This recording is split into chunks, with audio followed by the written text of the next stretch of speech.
Hello friends, welcome to Pebbles. நான் உங்கள் கோபி சுதா கோவி சமையல். நம்ம இன்னைக்கு செய்ய போகிறது ரசப்பொடி. அதாவது என்ன நார்மலாக பார்த்தீங்கன்னா ரசப்பொடி வந்து என்ன ஏலக்காய் சேர்த்த மாட்டாங்க.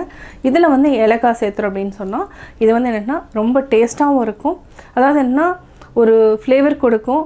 இது வந்து எனக்கு அம்மா வந்து எப்போவுமே ஊருக்கு போனாங்கன்னா இந்த டைப்பில் ரசம் வச்சு தருவாங்க. அதாவது இந்த பொடியில் தான் செஞ்சு தருவாங்க.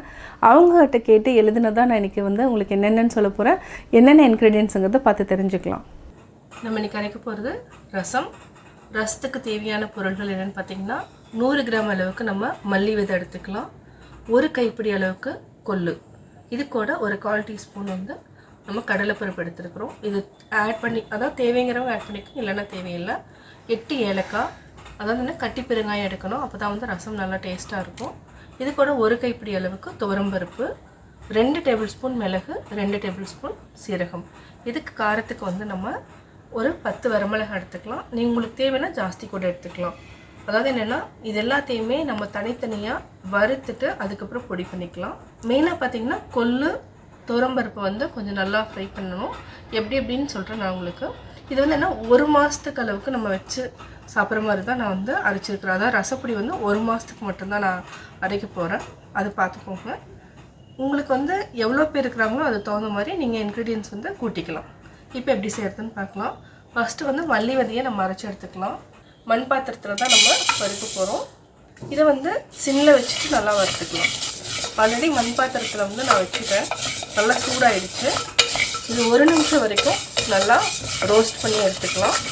லைட்டாக வந்து இந்த மாதிரி புகை வரையும் லைட்டாக வெடிக்க ஆரம்பிக்கும். இந்த ஸ்டேஜில் நம்ம ஆஃப் பண்ணிக்கலாம்.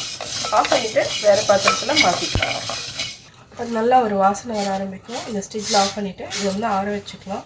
அடுத்தது வந்து நம்ம துவரம்பருப்பு எடுத்துக்கலாம். இது வந்து ஒரு கைப்பிடி அளவுக்கு எடுத்துக்கிறோம். இது என்னென்னா சிம்மில் வச்சுட்டு பச்சை வாசனை போகிற வரைக்கும் நம்ம வறுக்கணும். அப்போ தான் வந்து இந்த ரசம் வந்து டேஸ்ட்டாக இருக்கும். நல்லா வறுக்கணும். இப்போ நம்ம வேறு பாத்திரத்தில் மாற்றிக்கலாம். அடுத்தது நம்ம வறுக்க போகிறது கொள்ளு கடலைப்பருப்பு. இதையும் நல்லா சிம்மில் வச்சுட்டு வறுத்து எடுத்துக்கலாம். நம்ம கொள்ளையும் வறுத்துட்டோம். அடுத்து வரமிளகாய் வறுத்துக்கலாம். வரமிளகாய் கூட பெருங்காயம், ஏலக்காய். ரசப்பொடிக்கு பெருங்காயம் மல்லி விதை வந்து கொஞ்சம் ஜாஸ்தி போட்டால் நல்லாயிருக்கும். இது மாதிரி பெருங்காயம் பார்த்திங்கன்னா ஒரு 3-4 கட்டி நம்ம போட்டிருக்கோம்.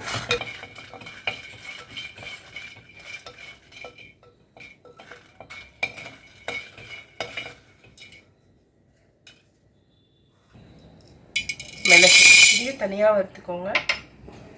மிளகு வந்து கொஞ்சம் லைட்டாக வெடிச்சிருந்தால் நல்லா வாசனையாக இருக்கும் ரசம். அதனால் கொஞ்சம் வெடிக்கிற அளவுக்கு வறுத்துக்கலாம். மிளகு நல்லா வெடிக்க ஆரம்பிச்சிருச்சு. இப்போ நம்ம எடுத்துக்கலாம். அடுத்தது நம்ம சீரகம் 2 டேபிள் ஸ்பூன் வறுத்துக்கலாம். இப்போ வந்து என்னென்னா நம்ம ஆஃப் பண்ணிக்கலாம். இந்த மண் பாத்திரத்தினோட சூடே போதும்.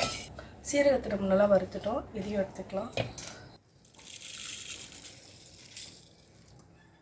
அவ்வளோதான். இதை வந்து நம்ம ஆற வச்சு அரைச்சிக்கலாம். அரைக்கிறப்ப தேவைன்னா மஞ்சள் பொடி ஆட் பண்ணிக்கோங்க. நம்ம ரசப்பொடி வந்து அரைச்சிட்டோம். நீங்கள் வந்து இது என்னென்னா 1 டேபிள் ஸ்பூன் அல்லது 1.5 டேபிள் ஸ்பூன் 3 பேர்த்துக்கு செய்கிறதுக்கு தாராளமாக 1 டேபிள் ஸ்பூன் போட்டுக்கலாம். இதை வந்து ஒரு டைட் கண்டெய்னரில் போட்டுக்கலாம். இப்போ நம்ம பாட்டில் ஆட் பண்ணிட்டோம். இப்போ நம்ம க்ளோஸ் பண்ணிக்கலாம். ரசப்பொடி ரெடி. ரசப்பொடி எப்படி செஞ்சேங்கிறத பார்த்தீங்க. நீங்களும் வீட்டில் ட்ரை பண்ணி பாருங்கள். பார்த்துட்டு கமெண்ட் சொல்லுங்கள். லைக் பண்ணுங்கள், ஷேர் பண்ணுங்கள், மறக்காமல் சப்ஸ்கிரைப் பண்ணுங்கள்.